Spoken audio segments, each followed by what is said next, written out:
I was at work when the nurse rang about your little sister. She was on that bus. She was the only one left alive. I shouted at the detective. Find them. He laughed straight in my face. Kid, the Vipers rule this city. Go home before you get hurt. I called my estranged father. He didn't send lawyers. He sent the Air Force. They wanted a war. He whispered, I'm starting the apocalypse. He obliterated the entire cartel compound in seconds. They begged for mercy. He gave none. Have you ever felt that gut-wrenching moment when your entire world shatters in an instant? Mine did.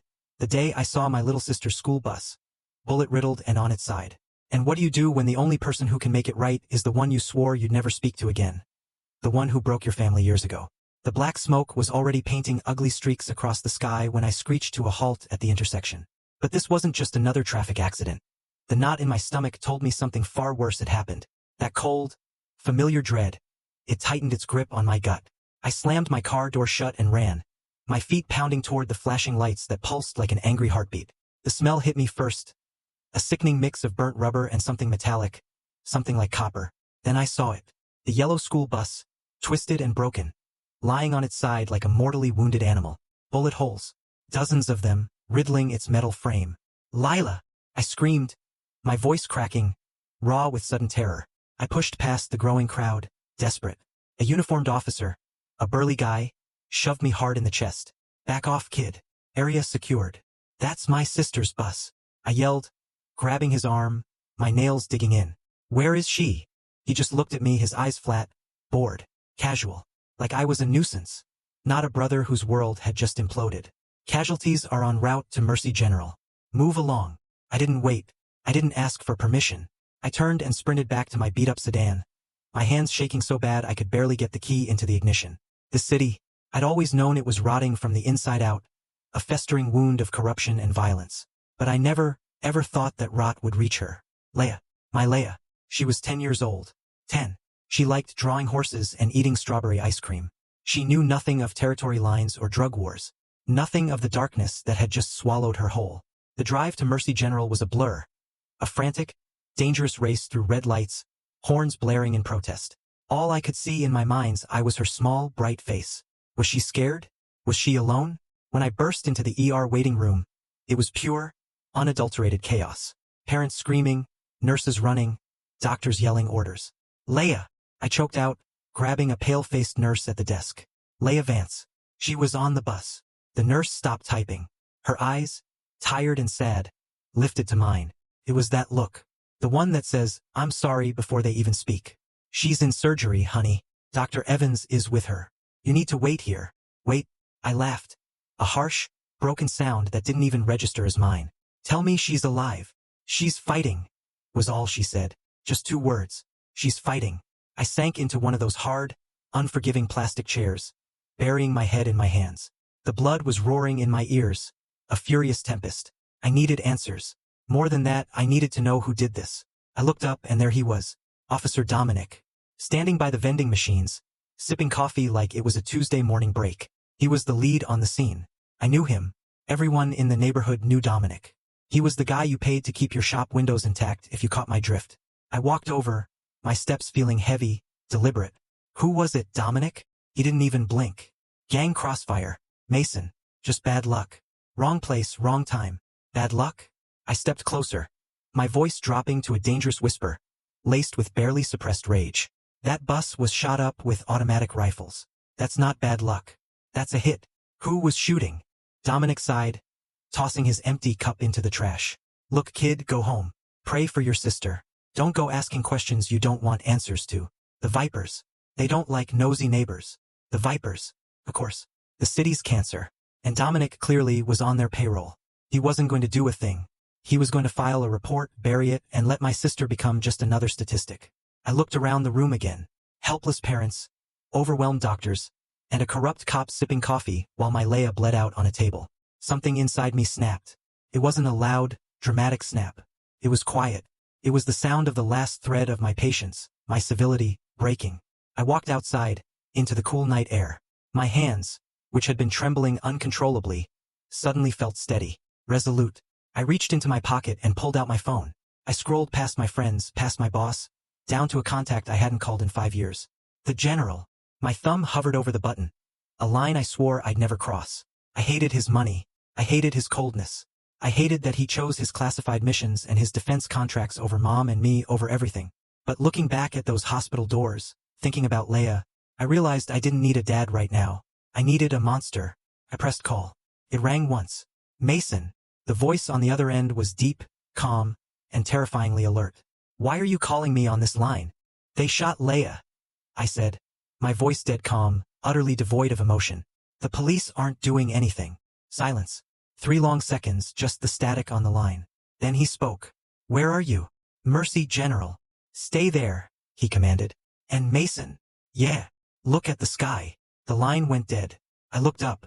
At first, nothing but city smog and dim, indifferent stars. But then I heard it. A low thrumming sound, getting louder, vibrating in my chest. It wasn't a police siren. It was the heavy, rhythmic chopping of rotors. A black helicopter, unmarked, sleek as a shark, tore through the clouds, banking hard toward the hospital roof. The wind from the rotors kicked up dust in the parking lot, forcing me to shield my eyes. People were running to the windows, pointing. My father wasn't just coming to visit. He was invading. This wasn't a family reunion. This was the start of a war. The helicopter dropped lower, the sound so violent it felt like it was shaking my ribs from the inside. Dust tore across the parking lot. People ducked. A few nurses grabbed their scrubs and ran back inside. This wasn't some life flight bird bringing in another patient. This thing was matte black, sharp-edged, with no hospital logo, no nothing. It looked like it belonged in a war zone, not hovering over a busted-up city hospital. The skids touched down hard. The side door slid open before the rotors even slowed. 3 guys jumped out first. Dark suits, clean fades, earpieces. The whole Secret Service meets Special Ops vibe. One of them, a tall guy with a scar along his jawline, swept the area with his eyes like he could see threats I didn't even know existed. Then he stepped out. Victor, my father.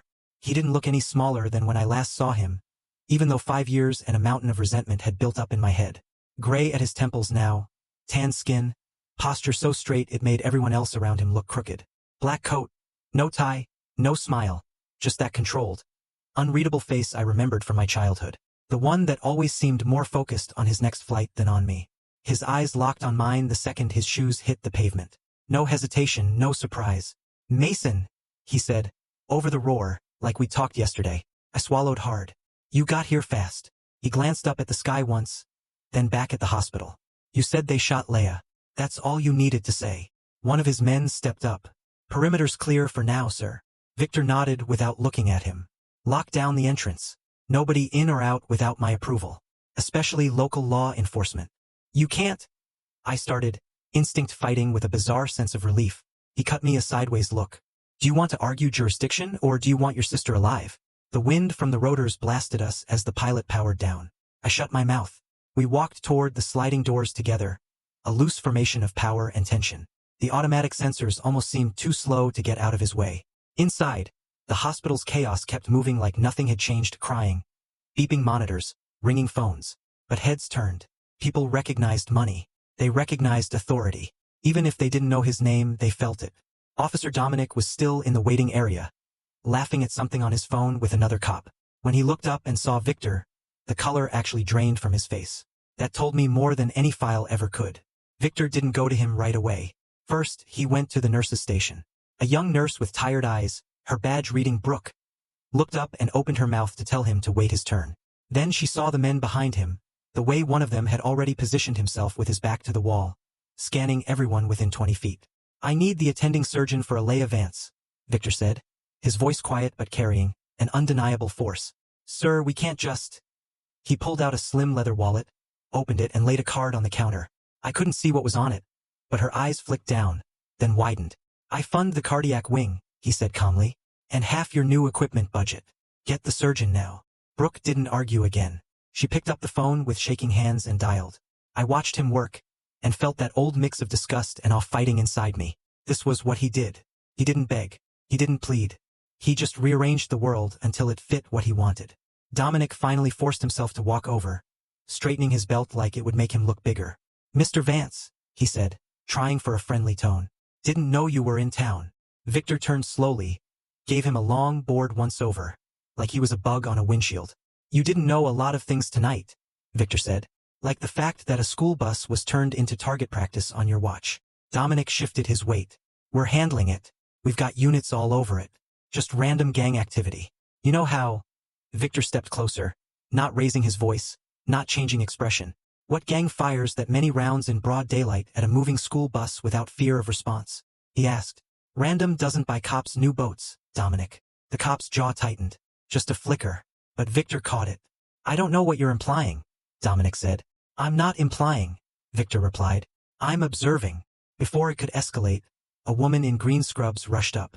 She looked like she'd been in the thick of it for hours. Surgical cap. Mask hanging around her neck. Eyes bloodshot but focused. I'm Dr. Harper, she said, looking between us. You're Leia's father? Yes, Victor said. I felt that word like a punch. He hadn't earned it. For her. I hoped he would. We were able to stabilize her, Dr. Harper said. One bullet entered through her shoulder. Another grazed her side. The bigger concern is the blood loss and possible trauma to the spine from the impact when the bus tipped. She's in a medically induced coma for now. Is she going to wake up? I asked, my voice coming out rough. Dr. Harper looked at me, then back to Victor, like she was trying to decide how much truth to give a billionaire versus his son. We don't know yet, she said softly. The next 48 hours are critical. Right now, she's stable. That's the best I can tell you. Victor didn't flinch. I want an extra nurse on her at all times. Any equipment you need, you'll have it. No one goes into that room without my authorization. Not even police. Understood. Dr. Harper hesitated, then nodded. As long as it doesn't interfere with her care. It won't, he said. You just keep her alive. I'll handle everything else. She walked away, already barking orders. Victor turned to one of his men, Hunter, if I remembered right, from old brief glimpses at base visits when I was a kid. Hunter, find an unused conference room. We spin up here, full comms, live feeds. I want access to the city's traffic cameras and hospital security footage from the last 4 hours. Hunter nodded and moved off, phone already to his ear. I stared at Victor. You came in like this was a war zone. He looked at me, and for a second something almost like regret flickered across his face. Mason, he said quietly. It is. We took the elevator up to the ICU floor, his security riding with us, forming a silent wall between us and the rest of the world. I watched the floor numbers climb, my reflection in the metal doors looking pale, eyes too wide. I talked to Dominic, I said. He called it random, told me to go home. Victor's mouth twisted slightly. He's dirt. Has been for years. I have a file on him thicker than his service record. You knew he was dirty and you did nothing? I don't clean every gutter in every city, he said. Until it spills into my house. The doors opened with a soft ding. The ICU hallway was quieter, but heavier somehow. Machines hummed. The air smelled of antiseptic and fear. Leia's room was at the end of the corridor. I knew it was hers before I saw the number, just from the cluster of cables snaking into one door. The soft beep beep beep of monitors keeping time with my heartbeat. We stepped inside. She looked even smaller on that bed, swallowed by white sheets and tubes. Bandages wrapped her shoulder, wires taped to her chest. A ventilator hissed softly, making her chest rise and fall in that unnatural rhythm. I moved to her side, fingers trembling as I brushed hair away from her forehead. Hey Lil, I whispered. I'm here. Victor stood at the foot of the bed, staring at her like he was scanning a battlefield. For a moment, just one moment, his jaw clenched and his eyes went glassy. Then he blinked, and the general was back. He walked to her side and placed his hand gently, so gently it surprised me, on her small arm. You hold on, he murmured. Do you hear me? You hold. He stayed like that for a long beat, then straightened. Come on, he said to me. We have work. I'm not leaving her, I snapped. His gaze hardened. If you want to help her, you come with me. Sitting here watching machines won't stop the men who did this. I looked at Leia, then at him. Everything in me wanted to plant myself in that chair and never move. But another part, the one that had dialed his number, knew he was right. I squeezed her hand. I'll be back, I whispered. I swear. We stepped out. 2 of Victor's men took positions outside her door like human shields. Hunter met us halfway down the hall. Conference room is secured, sir. We've got a private network up. Eliza is patching in remotely for system access. Good, Victor said. Let's start. We entered a small conference room that had probably seen budget meetings and boring PowerPoint presentations just that morning. Now it looked like a forward operating base. Laptops open, wires everywhere, a portable satellite terminal on the table, maps of the city pulling up on screens. Hunter pointed to a large monitor. This is traffic cam footage from 3 blocks out, 10 minutes before the shooting. On the screen, I watched a grainy bus roll down a cracked street. Kids' faces were just vague shapes behind the dirty windows. Advance it, Victor said. A dark SUV slid into frame behind the bus. Then another one cut across an intersection ahead, forcing the bus to slow. My stomach turned. They boxed them in, I whispered. This wasn't random. Exactly, Victor said. They chose the time, place, and route. They knew that bus. He looked at me, and this time there was no softness left. They thought they could open fire on my family and disappear into the cracks, he said. They thought no one would come for them. His lips curved into something that wasn't a smile. They forgot I don't need the streets, Mason. He tapped the map, then lifted his eyes to mine. I own the sky. For a second, the room went quiet after he said it. Just the faint hum of machines and the buzz of fluorescent lights. People always say real life doesn't follow any kind of three-act structure. But I swear that night felt like some brutal second act crashing down on us in real time. Victor kept his eyes on the screen, not on me. Hunter rewound the footage again, slower this time. The dark SUV behind the bus, the one cutting it off ahead. Same model, same tinted windows, no plates visible. Freeze it, Victor said. The frame froze mid-roll. Victor stepped closer, pointing at the corner of the image. There, he said. That graffiti on the wall. Hunter zoomed in. A serpent's head, fanged, painted in neon green over a black fist. The Vipers, I muttered. Of course. Pull every camera from a 5-block radius, 30 minutes before and after, Victor ordered. I want to see where they came from and where they ran to after. Hunter's fingers flew over the keyboard. Another screen split into 4 feeds, then 8 different angles of the neighborhood. Cars, pedestrians, kids, old men on stoops. We watched the SUVs move through the streets like sharks, never stopping, never hesitating. They knew exactly where they were going. Here, Hunter said. 3 minutes after the shooting. On the screen, the 2 SUVs tore through a yellow light and made a hard right, nearly clipping another car. They didn't head for the usual Viper corners. They didn't disappear into some dead-end alley. They pulled into an underground garage beneath a downtown building with mirrored glass. That's not a stash house, I said. What is that? Hunter overlaid another window. City records, zoning permits, payments. Building owned by Silverline Holdings, he said. Front company papers say they do commercial development, luxury condos, that kind of thing. Victor was already miles ahead. Scroll down. Board of Directors. Names filled the screen. My eyes slid over a few until one locked me in place. Councilman Preston Hale. I let out a low whistle. You've got to be kidding me. The Vipers are parking under his building. No, Victor said. He's parking them under his building. He turned slightly. Eliza, you online? A clear female voice came from the speakerphone sitting on the table. Loud and clear, sir. Cross-reference Silverline Holdings and Preston Hale with any unexplained campaign donations, offshore accounts, or sealed financial investigations, he said. Red flag. Anything that ties to known Viper fronts. Already on it, she said. He's clacked faintly through the line. And, tell Mason I said hi. Last time I saw him, he was a lot shorter. I blinked. Eliza. Yeah. She laughed softly. Used to babysit you on the base when your mom needed a break. I tried to picture the quiet, invisible hacker on the other end of the line holding a baby bottle. It almost broke my brain. Focus, Victor said. But there was the tiniest hint of warmth in his voice. We're not reminiscing, right? She said. Give me 10. Victor leaned over the map projection, tracing a line from the bus route to the Silverline building. They chose this street because it's a blind spot, he said. No working street cams on that block except the one we just pulled, and I had to go through a private vendor for that feed. City never fixed the public ones. Convenient. You're saying this whole thing was planned? Like a military operation? I asked. I'm saying, Victor replied. Someone with resources, timing, and protection decided to send a message. The Vipers are the gun. I want the hand that pulled the trigger. The door opened, and Dominic stepped in without knocking. His eyes moved over the wires, the screens, the SAT terminal, and for the first time since I'd known him, he actually looked unsure. This is a restricted area, he said, but it came out weaker than usual. Victor didn't bother turning around. Get out. Dominic bristled. You can't just set up your own little CIA branch in my city, Vance. This is my jurisdiction.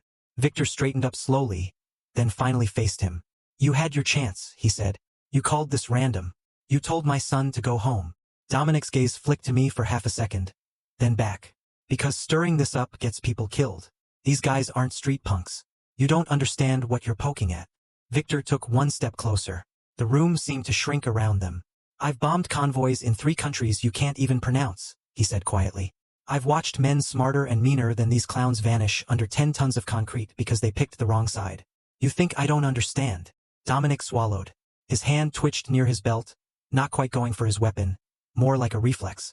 What do you want from me? He said. We're already stretched thin.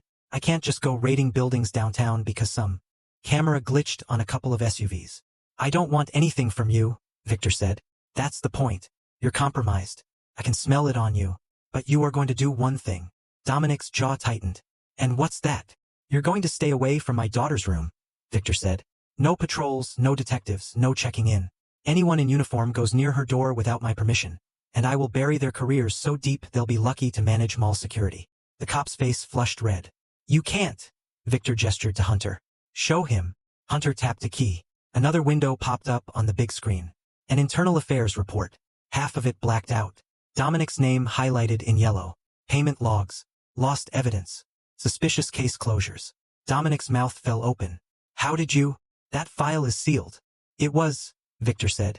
You really thought you were the only one who could buy information in this town? For a second I thought Dominic might swing. But then his shoulders slumped just a fraction. You think you scare me? He muttered.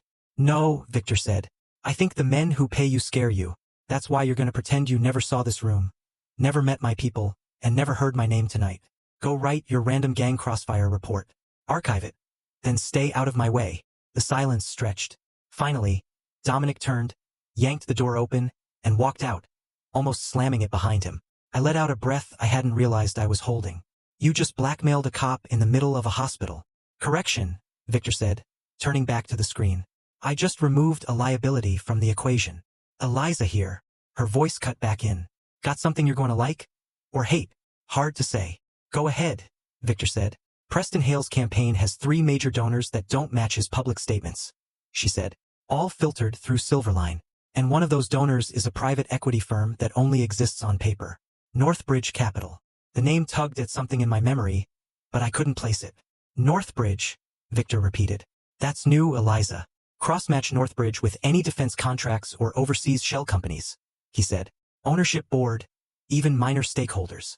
Already digging, she said. But that might take a while. They buried this deep. I stared at the map, the bus route, the blind block, the rich man's building downtown, the cop shaking in our conference room. We're not calling the feds? The DA? Somebody? Victor shook his head. Not yet. You call them in now, they leak to the wrong person, and every rat in the city dives into a new hole. We're not chasing them through tunnels. We're flushing them into the open. And how do we do that? I asked. He looked almost amused. We give them a choice. Run or talk. Hunter pulled up a different feed. Street cams a few blocks from the Silverline Tower. Preston's favorite club is 2 streets over, Hunter said. He's there most Thursday nights. Tonight included. On the grainy image, a sleek car pulled up to a velvet rope entrance. Flashing lights, laughing couples, a red neon sign. The kind of place where people forget the world is burning a few miles away. You're going there? Tonight, I said. Yes, Victor said. They just turned my child into an acceptable casualty. They think I'm going to send lawyers and letters. He picked up his coat from the back of a chair, sliding it on like armor. They're about to learn I don't start with paper, he said. I start with presence. You're taking your team? I asked, glancing at Hunter. Minimal, Victor said. This isn't a raid. It's a conversation. I felt my pulse start to race. Then I'm coming. He hesitated. It was small, but it was there. This isn't your world, Mason, he said. You don't need to see how I talk to men like this. I already saw my sister full of tubes tonight. I shot back, my voice firm. I'm not sitting in a waiting room while you go play ghost. If this has anything to do with me, I want to look them in the eye. He studied me for a long moment, reading me like he'd read that cop, those files, the city. Fine, he said at last. You stay next to me. You don't speak unless I tell you. You don't move unless I move. Understood? Yeah, I said. Understood. He turned to Hunter. Prep the car. No chopper. We don't need headlines yet. Hunter nodded and started packing equipment, breaking the room down with the same smooth efficiency they'd used to build it. As we stepped back into the hallway, I glanced toward the ICU. I could just see the corner of Leia's doorway. Victor's men stationed like statues outside, hands folded in front, eyes alert. I'll be back, I whispered under my breath, not sure if I was talking to her or to myself. Victor walked ahead, cutting through the hospital like a knife. People parted without knowing why, like some instinct told them to move. I followed him out into the night. The city lights glaring too bright, sirens wailing in the distance. Somewhere out there, men were laughing in a club, thinking they'd gotten away with murder. They had no idea that the man walking beside me didn't believe in letting things slide. The ride to the club was silent. Not the kind of silence where you don't have anything to say, but the kind where the air feels heavy, like right before a storm breaks. Victor stared out the window, watching the city blur past. I sat next to him, checking my phone every 30 seconds, hoping for an update from Dr. Harper. Nothing. Hunter drove. He didn't weave through traffic or speed. He just drove with this terrifying precision, like he knew exactly where every car on the road was going before they did. When we pulled up to the Velvet Lounge, the line was already around the block. Kids my age, dressed in expensive clothes they couldn't afford, waiting to get into a place owned by a man who was probably laundering their parents' mortgage payments. Hunter parked right in front of a fire hydrant. A bouncer, a mountain of a guy with a neck tattoo, stepped off the curb, looking ready to fight. "Hey, you can't park." Victor opened the door and stepped out. He didn't look at the bouncer. He just adjusted his cuffs and walked straight toward the velvet rope. The bouncer froze. It was instinct. You see a predator, you stop moving. Hunter and I flanked him.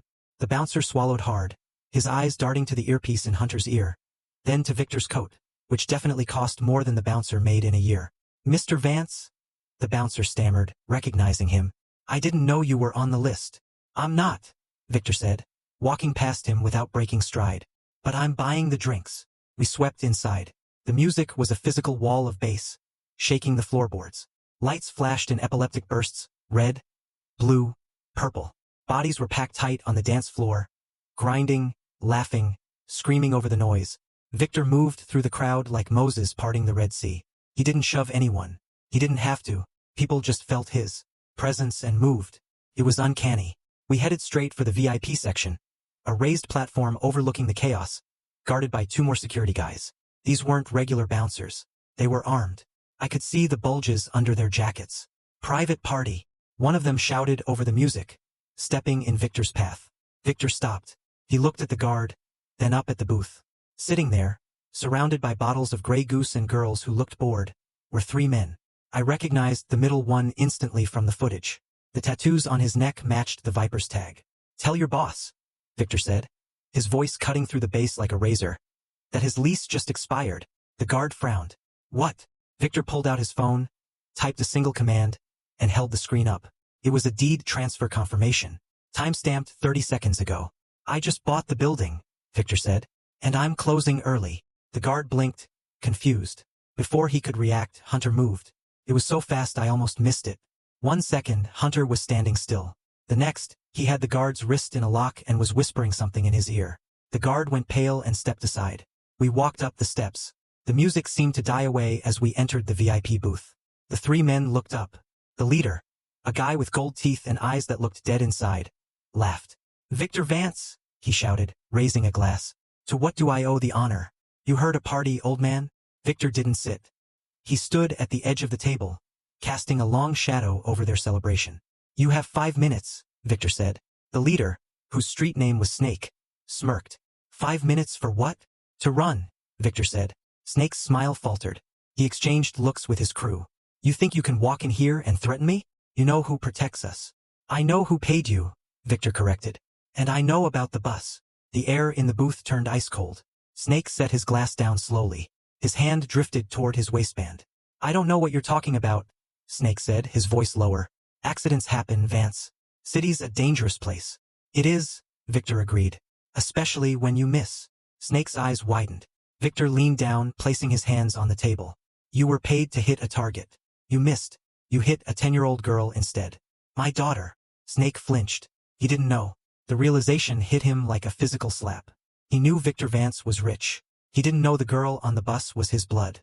"Look," Snake stammered, his hand moving away from his gun. "We just took a contract. It was business." "Who hired you?" I demanded, stepping forward. Couldn't help it.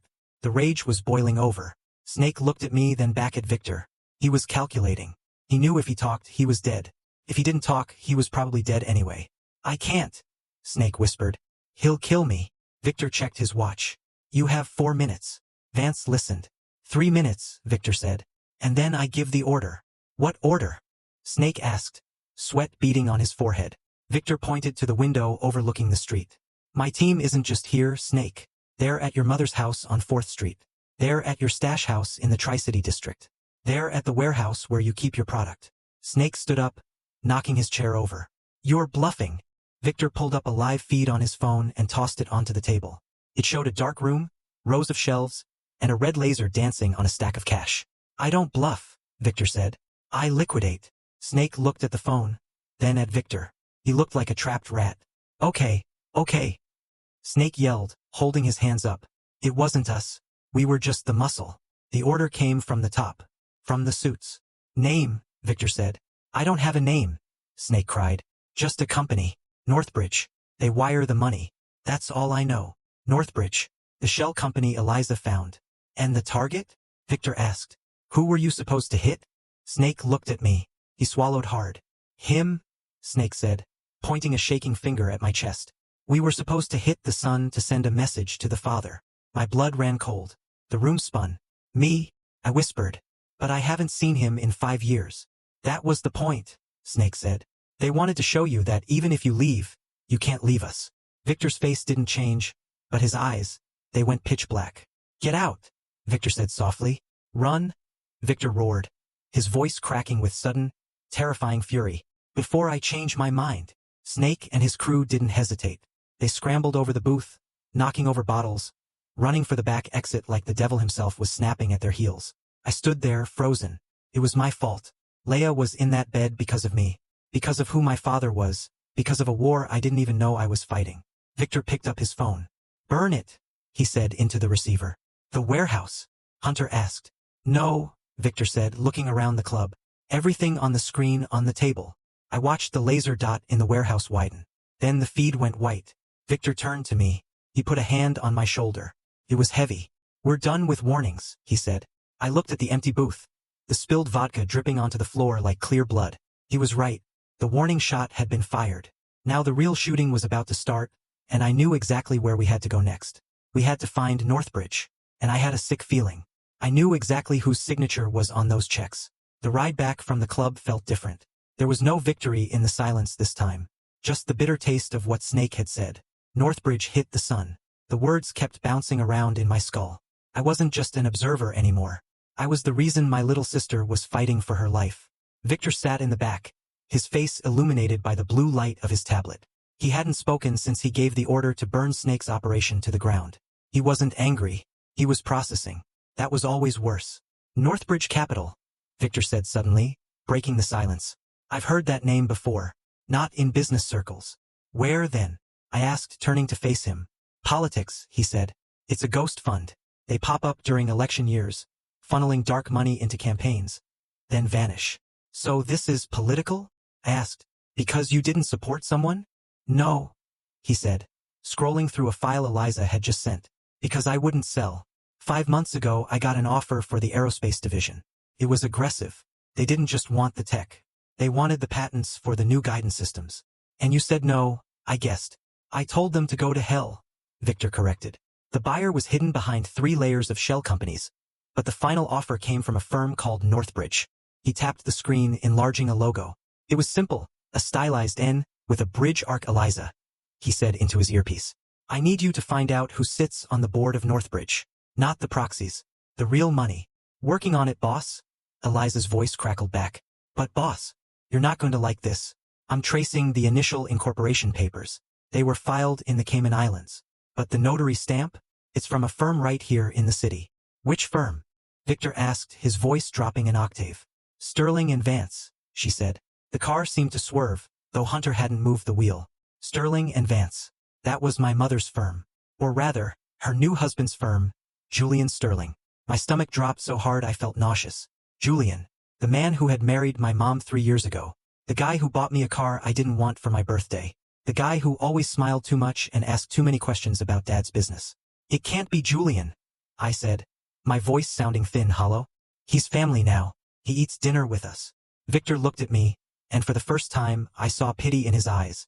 Mason, in my world, family is just another word for leverage.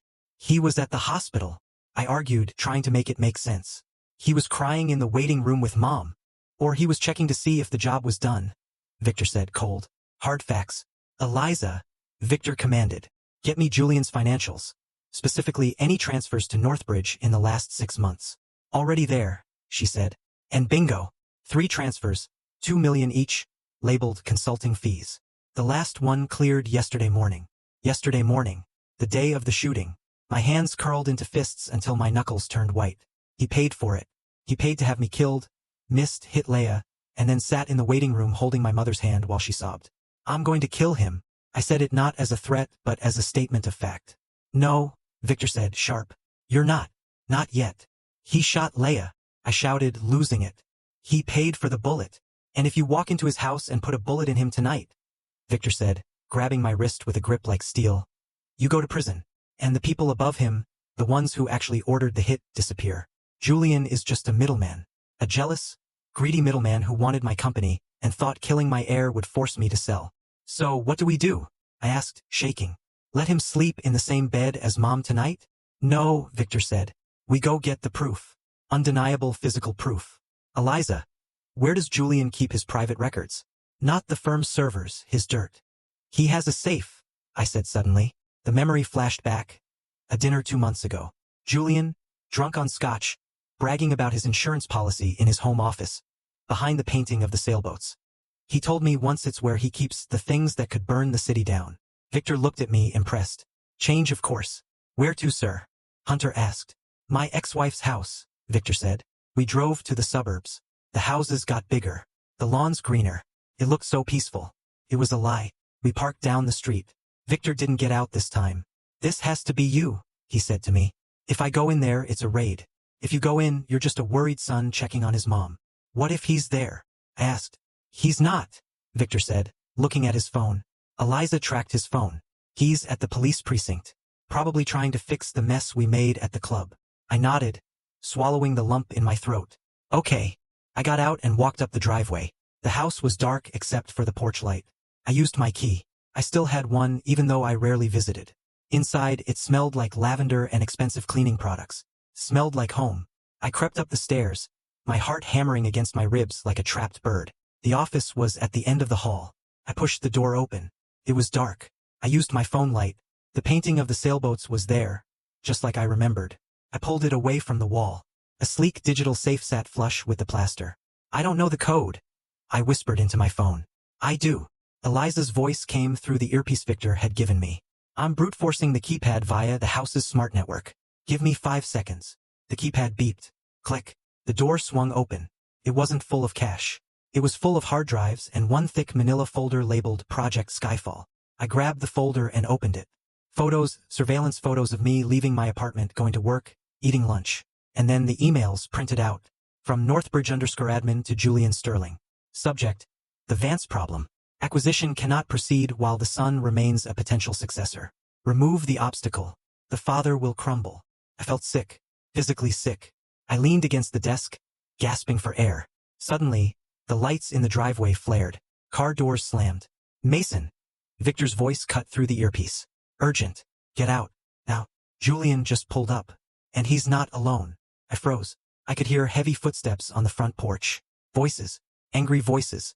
He knows, Julian was saying. Snake talked. We need to clean the house. Clean the house. Another voice asked.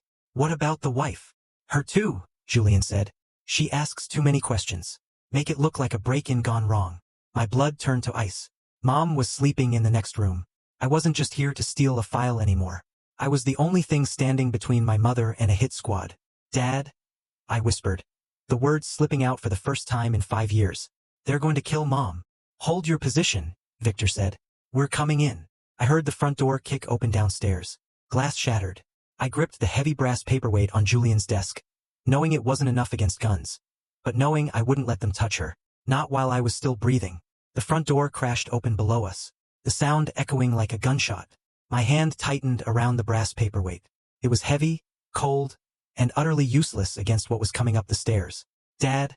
I breathed into the earpiece, my voice barely a whisper. They're inside. I know. Victor's voice was steady, a calm anchor in the storm. Do not engage. Get into the closet. Lock it from the inside. We are 60 seconds out. 60 seconds? I hissed. They'll be in this room in 10. Mason, he said, his tone leaving no room for argument. Hide. I shoved the folder into my jacket and scrambled into the walk-in closet, pulling the door shut just as heavy boots hit the top of the stairs. I huddled behind a rack of Julian's expensive suits, the smell of his cologne suffocating me. Check the master bedroom, a voice growled. It wasn't Julian. It was deeper, rougher. If the wife wakes up, silence her. No witnesses. My heart stopped. Mom, I couldn't stay here. I couldn't hide in a closet while they hurt her. I can't wait, I whispered, tears stinging my eyes. They're going for Mom. Mason, stay put. No, I said, and I kicked the closet door open. I burst into the hallway just as a man in a tactical vest turned the corner toward my mother's room. He wasn't expecting anyone. That was my only advantage. I swung the brass weight with everything I had, catching him in the temple. He went down with a grunt, his rifle clattering to the floor. But there were two more. Contact, one shouted. From the stairs. I scrambled for the rifle, but a boot slammed into my ribs, sending me sprawling. Air left my lungs in a painful wheeze. I looked up to see Julian standing there, holding a pistol. He wasn't the smiling stepdad anymore. He looked terrified, sweaty, and dangerous. Mason, he stammered, the gun shaking in his hand. What are you doing here, you sick son of a bitch? I wheezed, clutching my side. You paid them. I didn't have a choice. Julian yelled, his voice cracking. They were going to bankrupt me. Northbridge, they own everything. Mason, I just wanted the money. So you killed Leia? I screamed. She wasn't supposed to be there, he shouted back. It was just supposed to be a warning. Julian. The bedroom door opened. My mother stood there in her robe, blinking in the hallway light, confusion written all over her face. She saw the man on the floor. She saw the gun in her husband's hand. She saw me bleeding on the carpet. Julian, she whispered. What is this? Julian's face crumbled. He raised the gun. Not at me, at her. I'm sorry, Clara, he sobbed. I can't let you leave. No, I roared, trying to get up. Crash. The window at the end of the hall shattered inward. A dark shape swung in on a rope line, boots slamming into the chest of the second gunman. Hunter. Before Julian could pull the trigger, a red laser appeared on his hand. Bang! The gun flew out of Julian's grip as a bullet took off his thumb. He screamed, falling to his knees. Victor walked up the stairs. He didn't run. He walked. He stepped over the unconscious man I had hit, walked past me and stood over Julian. You should have taken the bankruptcy, Victor said. He didn't look at my mother. He didn't look at me. He looked at Julian with the cold detachment of an executioner. Tie him up, Victor ordered. Hunter, and get my family out of here. Victor, Mom whispered, clutching her robe. She looked at him like she was seeing a ghost. You did this. Victor stopped. He turned slowly to face her. The silence was heavy, filled with 5 years of unsaid words. I didn't do this, Clara, he said softly. I'm just finishing it. We dragged Julian downstairs. He was sobbing, clutching his mangled hand. We threw him into the back of the SUV next to his own hitmen, who were currently zip-tied and unconscious. Where are we taking him? I asked, wiping blood from my mouth. To the only place safe enough to interrogate him, Victor said. The airfield. And the file? He asked. I pulled the crumpled folder from my jacket. Got it. Proves everything. Northbridge ordered the hit. Julian was just the errand boy. Victor took the file. He opened it under the dome light of the car. His eyes scanned the pages, faster and faster. Then he stopped. His face went pale. I had never seen my father look pale. What? I asked. What is it?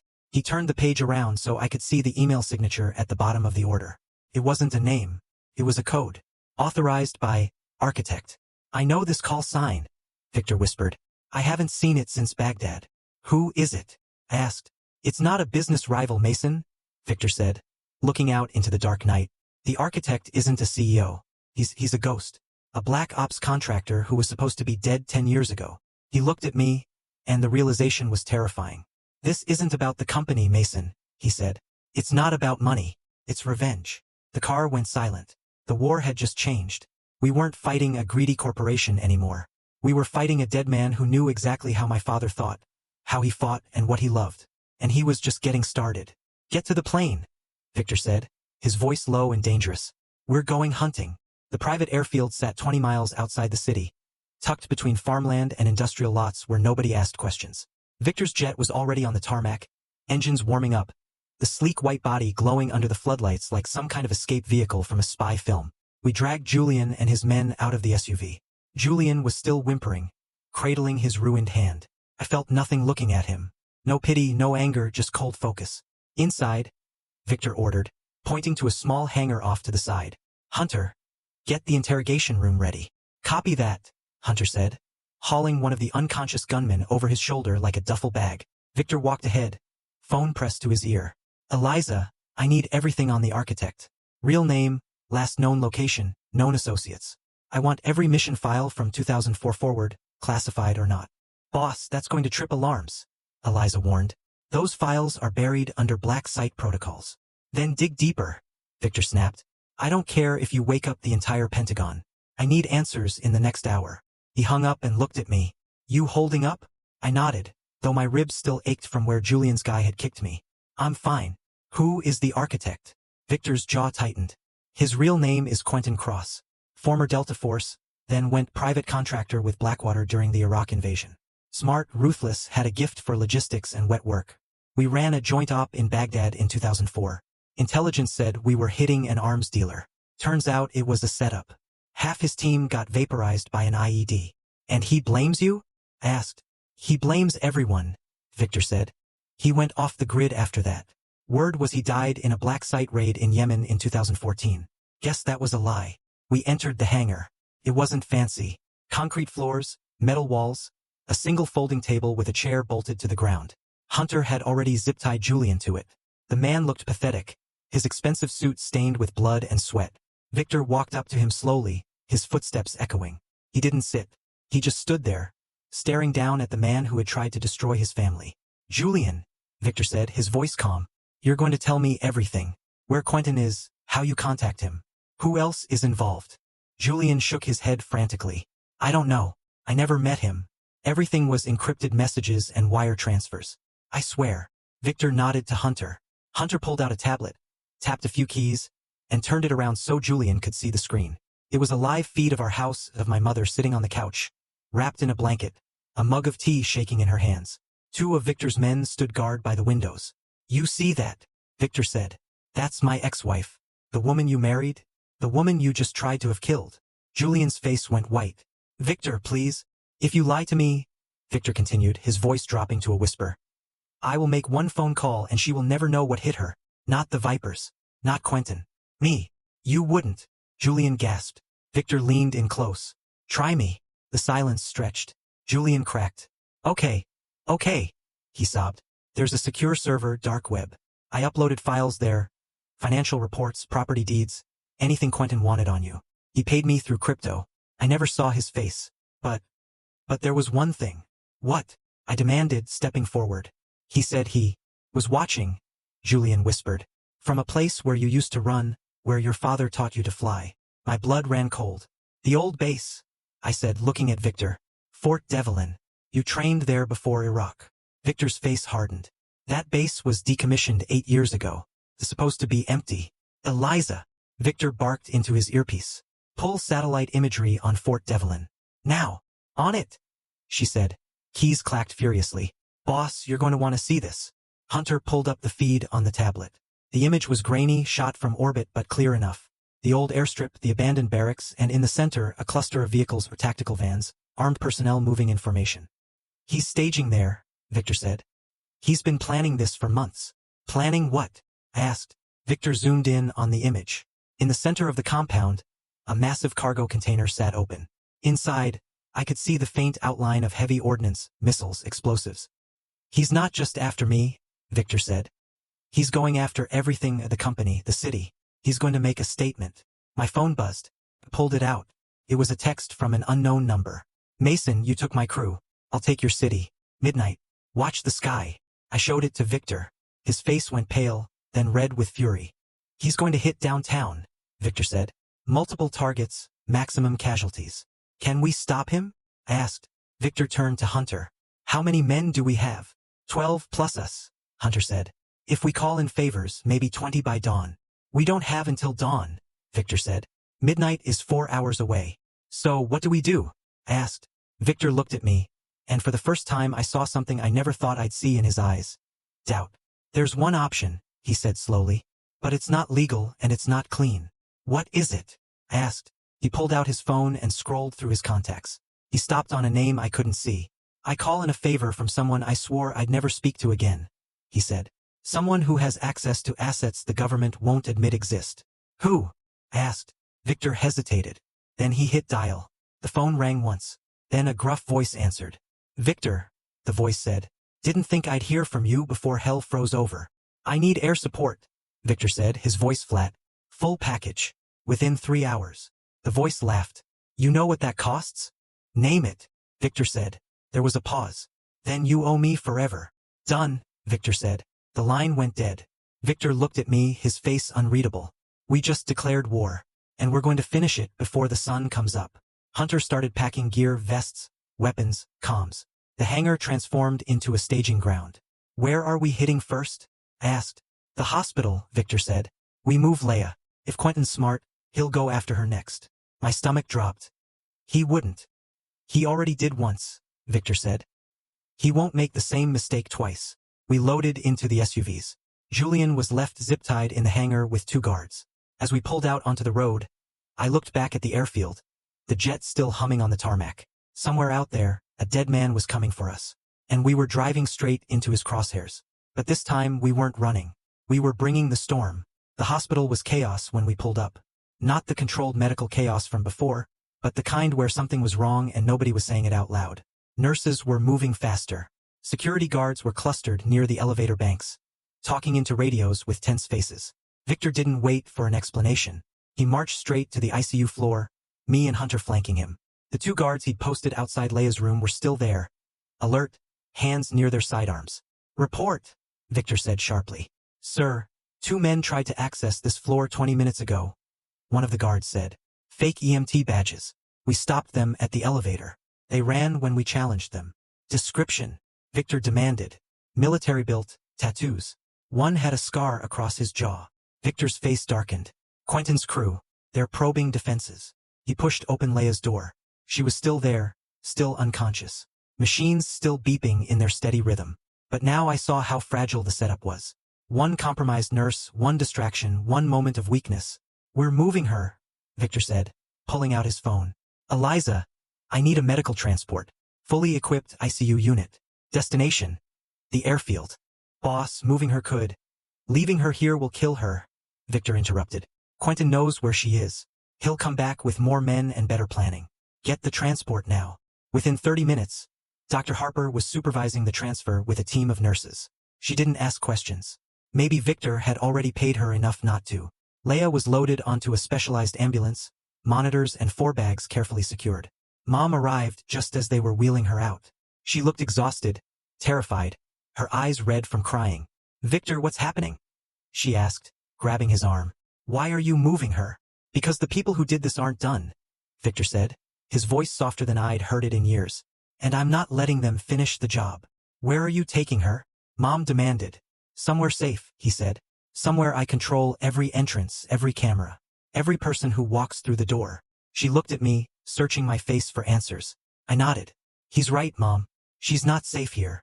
Tears spilled down her cheeks. But she didn't argue. She just climbed into the ambulance with Leia, holding her small hand. I'm coming too, she said, her voice breaking. I'm not leaving her. Victor didn't fight her. He just nodded to the driver. Go fast. Hunter, you ride escort.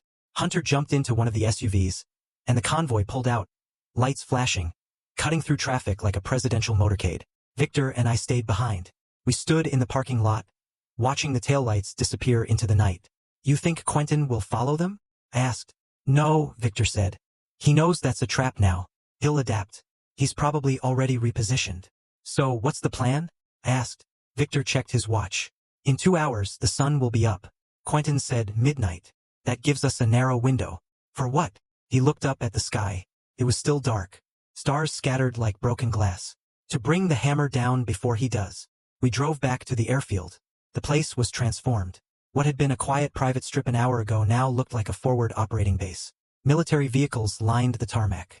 Men in tactical gear moved with purpose, checking weapons, loading gear, coordinating over encrypted radios. Victor's jet sat in the center. But now it wasn't alone. 3 black helicopters sat nearby, rotors folded, waiting. Who are these people? I asked, staring at the small army. Private contractors, Victor said. The best. Money can buy. Some of them served with me. Others just like the paycheck. A figure approached from the shadows. He was older, gray-haired, with a scarred face and eyes that had seen too much. He wore a flight jacket with no insignia. "Victor," the man said, extending a hand. "Ryder," Victor replied, shaking it. "Didn't think you'd answer." "You said the magic words," Ryder said with a grim smile. "Full package. Haven't heard that since Fallujah." "What did you bring me?" Victor asked. Ryder gestured to the helicopters. 3 Blackhawks, fully armed. Miniguns. Hellfires if you need them. Pilots are X-160th SOAR. They can fly through a hurricane and land on a dime. "And the jets?" Victor asked. Ryder's smile widened. "You didn't say jets." "I'm saying it now," Victor said. "Can you get them?" Ryder pulled out a sat phone and made a call. He spoke in low tones, numbers and codes I didn't understand. Then he hung up. "2 F-16s, Ryder said. "They'll be overhead in 40 minutes. "But Victor, this crosses a line. You're talking about unauthorized airspace violations, possibly firing on domestic targets. If this goes sideways." "It won't," Victor said. "Because we're not firing on anything unless Quentin fires first. And if he does." Victor's face hardened. "Then we erase him from the map." Ryder nodded slowly. "All right, your show. But when the alphabet agencies come asking questions, I was never here." "Agreed," Victor said. "I watched all this, my mind struggling to process it. My father had just mobilized a private air force. Not the National Guard, not the police. A private military operation that probably violated a dozen laws. "This is insane," I muttered. Victor turned to me. "It's necessary. Quentin isn't going to sit in some compound waiting for the FBI to knock. He's going to attack. And when he does, I want him looking at the sky and realizing he made a fatal mistake." "What mistake?" I asked. Victor pointed up. "Thinking he could outfly the man who taught half the pilots in the Air Force how to fight." Eliza's voice crackled through Victor's earpiece. "Boss, we've got movement at Fort Devlin. Thermal imaging shows at least 20 heat signatures. Vehicles moving toward the old airstrip." "They're mobilizing," Victor said. "Ryder, we're on the clock. I want those choppers in the air in 10 minutes. "You got it," Ryder said, jogging toward the flight line. Victor turned to me. "You're staying here." "Like hell I am," I shot back. "Lila's here. Mom's here. If Quentin breaks through, I'm the last line." Victor studied me for a long moment. Then he reached into his jacket and pulled out a sidearm. A Glock 19. He handed it to me. "Safety's here," he said, pointing. 15 rounds. "You only use this if someone gets past us." "Understood." I took the gun. It was heavier than I expected. Cold. Real. "Understood," I said. Victor put a hand on my shoulder. "I'm going to end this tonight. One way or another." "Dad," I said, the word still feeling strange on my tongue. "Don't do anything stupid." He almost smiled. "Stupid is letting them think they won." He walked toward the lead helicopter. The rotors began to spin. Slowly at first, then faster. The wind building into a roar. Men climbed aboard, strapping in, checking comms.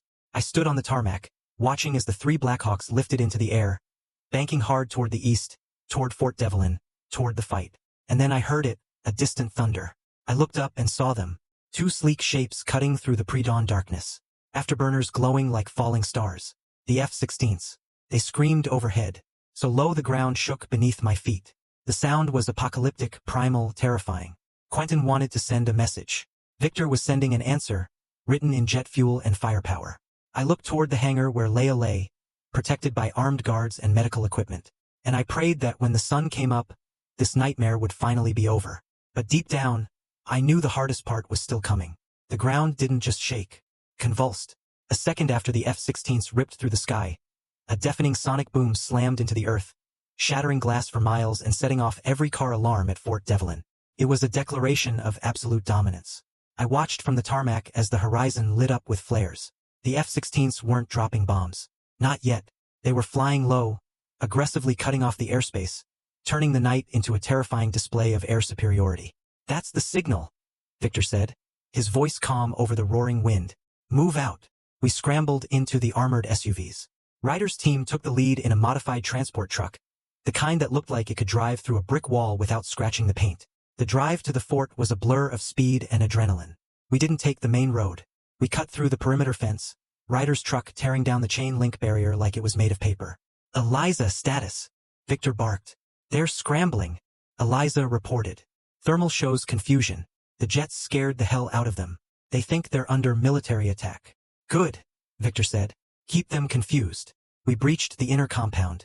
The old barracks were dark, but the main hangar where the satellite had seen the heat signatures was lit up with floodlights. Gunfire erupted instantly. Ping, ping. Bullets sparked off the armored glass of our SUV.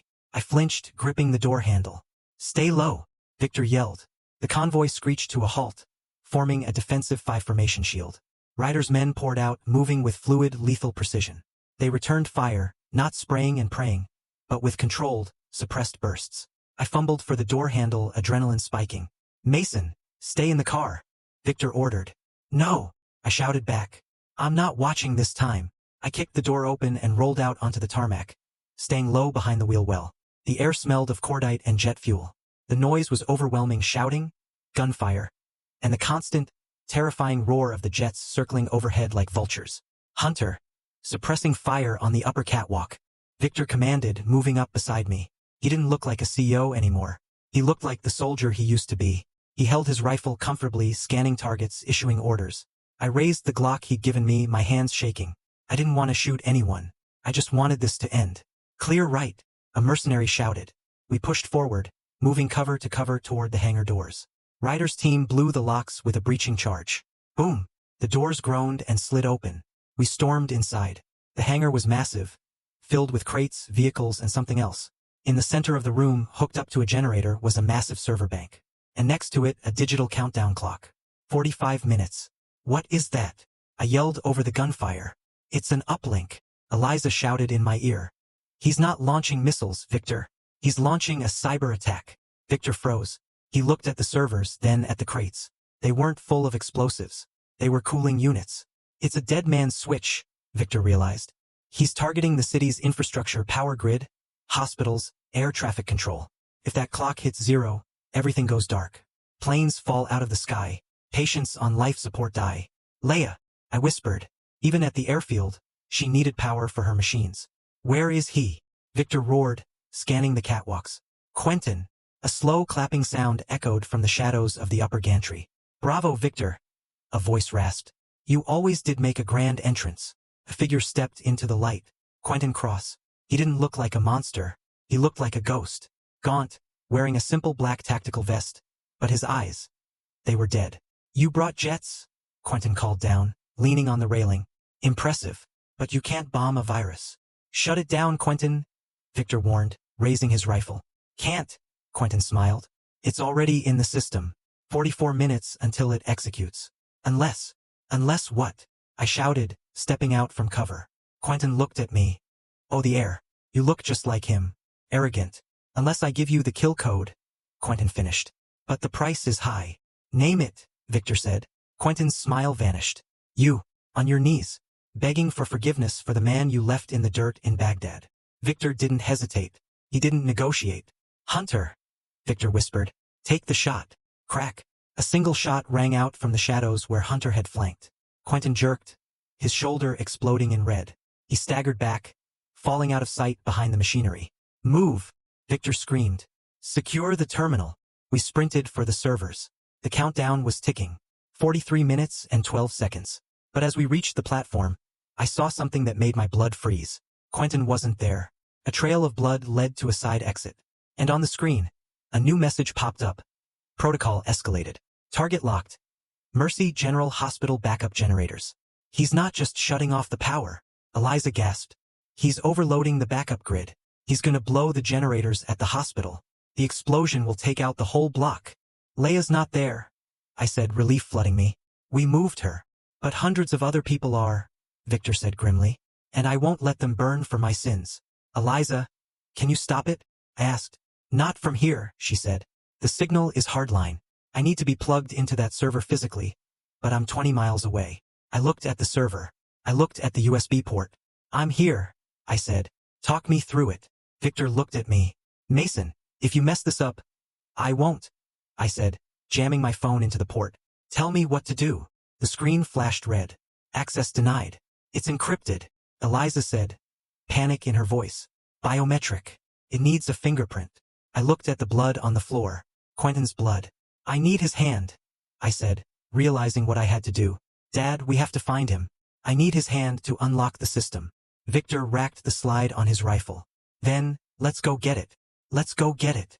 Victor's voice echoed in the hangar, and for the first time, I felt the cold fury behind his words matching my own. This wasn't about a company anymore. It was about saving lives from a man who saw them as collateral damage. I didn't hesitate. I ripped my phone from the server port and sprinted after him, leaving Eliza to guide us through the earpiece. The countdown clock burned into my vision.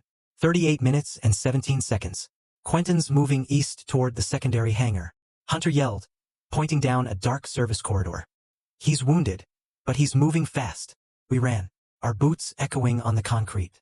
The gunfire had stopped. Ryder's men were securing the main hangar, but Quentin's core team had melted into the shadows with him.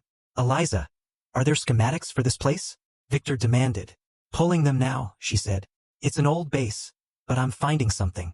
A network of maintenance tunnels under the hangars. He's not trying to escape the base, Victor said. He's trying to get to the old comms tower. Why? I asked, panting as we ran. To broadcast, she replied. If he gets a signal out, he can trigger the virus remotely. We have to cut him off before he reaches that tower. We burst out of the corridor into the open air between hangars. The pre-dawn sky was a deep, bruised purple. The F-16s were gone. Their job done. Now it was our fight on the ground. There, Hunter pointed. 100 yards away, a figure limped toward a small, squat building with a tall radio antenna. Quentin, we can't shoot him, I yelled. We need him alive. We need his hand. Then we corner him, Victor said. Hunter, you take the south entrance. Mason, with me. We go in the front. We split up, running low. The comms tower building was old, rusted, windows shattered. As we approached, I saw two of Quentin's men setting up a defensive position by the door. They opened fire. We dived behind a stack of old oil drums, bullets ricocheting with loud, angry pings. They've got us pinned, I shouted. Victor didn't answer. He was watching the tower. He's not just broadcasting, he said. He's downloading. Look high on the antenna. A satellite dish was slowly turning, locking onto a target in the sky. He's taking control of something, Victor realized. Eliza, what satellites are overhead? One of yours, she said, her voice tight. A communications satellite. If he gets control, he can use its signal to bypass any ground-based jammers. He could trigger the attack from anywhere in the world. He's not taking my satellite, Victor growled. He looked at me. When I give the signal, you run for that door. Don't stop. Don't look back. Just get to the server room and get ready. What signal? You'll know it when you see it, he said. He pulled out his sat phone and made a one-word call. Skyfall. For a second, nothing happened. Then the ground shook. It wasn't a sonic boom this time. It was a low, guttural roar that grew louder and louder. From over the horizon, a single jet screamed toward us. It wasn't one of the F-16s. It was bigger, meaner. It was my father's private jet. The one that was supposed to be sitting on the tarmac waiting to fly to safety. You're using your own plane, I stammered. It's just a machine, he said, eyes fixed on the tower. Family is not. The jet swooped low, engines screaming. Quentin's men at the door looked up, stunned. They raised their rifles, but it was useless. The jet didn't fire missiles. It didn't drop bombs. It flew straight at the radio antenna. There was a horrific crunch of metal on metal. The antenna buckled, twisted, and then tore away from the building in a shower of sparks. The jet's wing was mangled, smoke pouring from the engine. But the pilot managed to pull up, banking hard and turning back toward the airfield. In that moment of chaos, Victor grabbed my arm. Go now. We sprinted for the door. Quentin's men were still staring at the sky, mouths open in disbelief. We were on them before they could react. Victor took one. I tackled the other. We burst inside. The server room was right there, a small, hot room filled with humming machines. And in the center, Quentin, clutching his bleeding shoulder, frantically typing at a terminal. He looked up as we entered, his face a mask of fury. You destroyed my signal, he roared. It's over, Quentin, Victor said, his rifle aimed steady. Quentin laughed. A dry, rattling sound. Over? It's never over. He slammed a big red button on the console. The screen flashed. Manual override. Countdown accelerated. 10 minutes. I can't stop it anymore, Quentin sneered. But I can sure as hell watch it happen.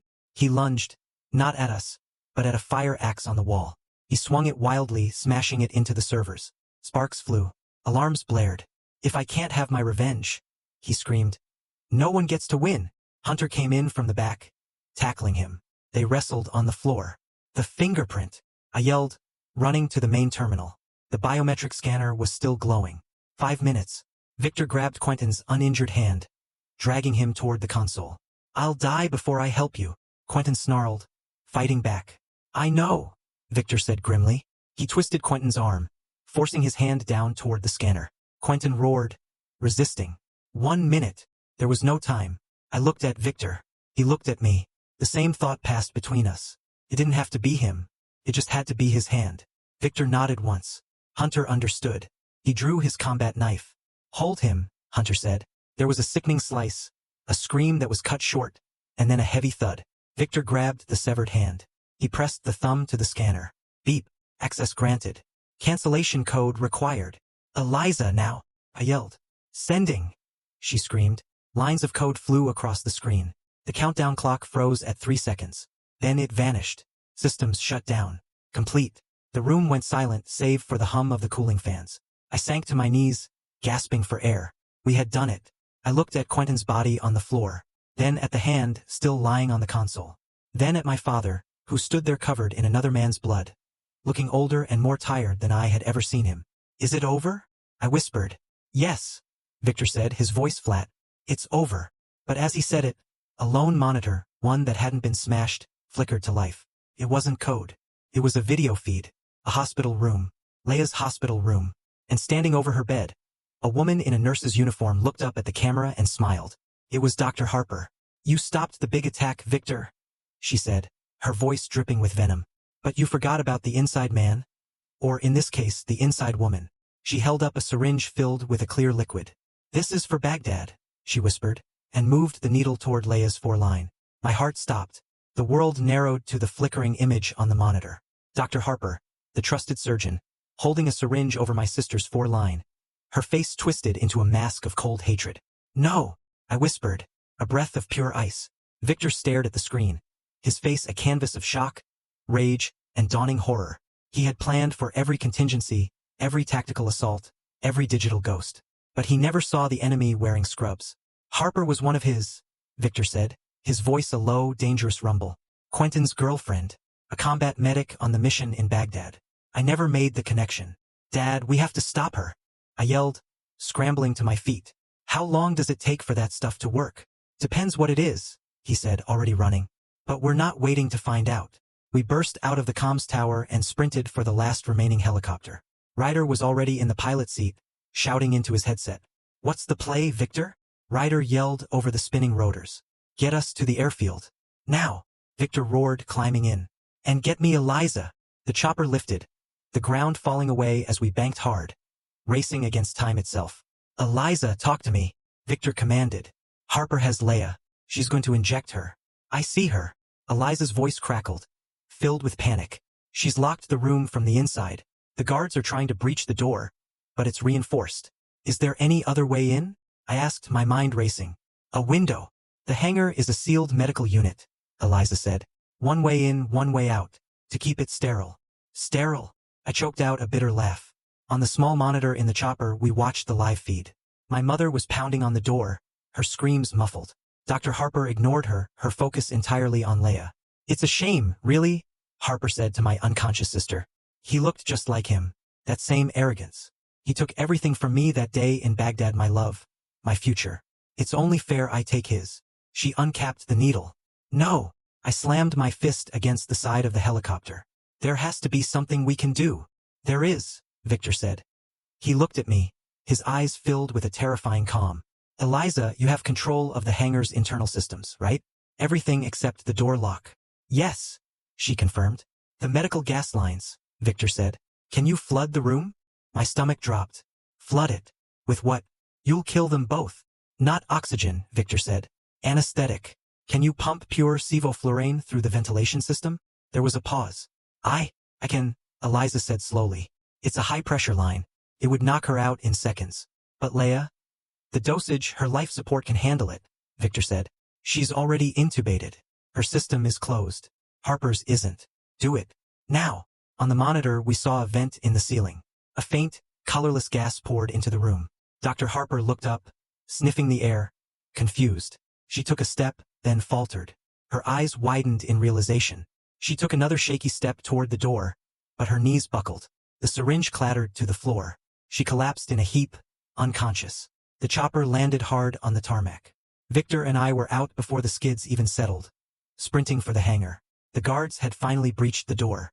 We burst in to see my mother on her knees beside Leia's bed, sobbing with relief. Medical personnel rushed in, checking Leia's vitals, while Ryder's men zip-tied the unconscious Dr. Harper. I ran to Leia's side. Her chest rose and fell in the same steady rhythm. She was safe. It was over. Epilogue transitioned to a softer, more reflective tone. Visuals of hospital, then Leia drawing, then the family. 1 month later, the sky was a brilliant, cloudless blue. I stood on the balcony of the hospital's recovery wing, watching a commercial jet take off in the distance. "She's awake," a voice said behind me. I turned. Victor stood there, looking more like a father and less like a general. He had a small smile on his face. I walked back into the room. Leia was sitting up in bed, drawing in a sketchbook. She looked pale, but her eyes were bright. She smiled when she saw me. "Hey, sleepyhead," I said, my voice thick with emotion. "I had a weird dream," she said. "There were loud noises and a mean lady. But you were there and so was Dad." I looked at Victor. He looked at me. A new, fragile understanding passed between us. The legal fallout had been messy. Julian Sterling and his cronies were facing federal charges. Preston Hale was disgraced. But the architect, the jets, the private army, that had all been quietly buried under layers of national security and favors owed. Ryder and his men had vanished back into the shadows. My mother and Victor were speaking again, not like before, but like two veterans who had survived the same war. She had left Julian, of course. She was healing just like Leia, just like me. "She's a fighter," Victor said, putting a hand on my shoulder. "Just like her brother." We stood there for a long moment watching her draw. She was sketching 3 figures holding hands under a sky filled not with war jets, but with a bright, shining sun. Justice hadn't come from a bullet. It had come from a family that refused to break. The quiet revenge was this: we were still standing. We were whole. Look directly at the camera, a thoughtful, warm expression. It was a nightmare that taught me a lot about family, loyalty, and what it truly means to fight for what you love. I wouldn't wish it on anyone, but it makes me wonder, when everything you care about is on the line, and the system fails you, how far would you go to protect your own? What lines would you cross? Let me know in the comments below.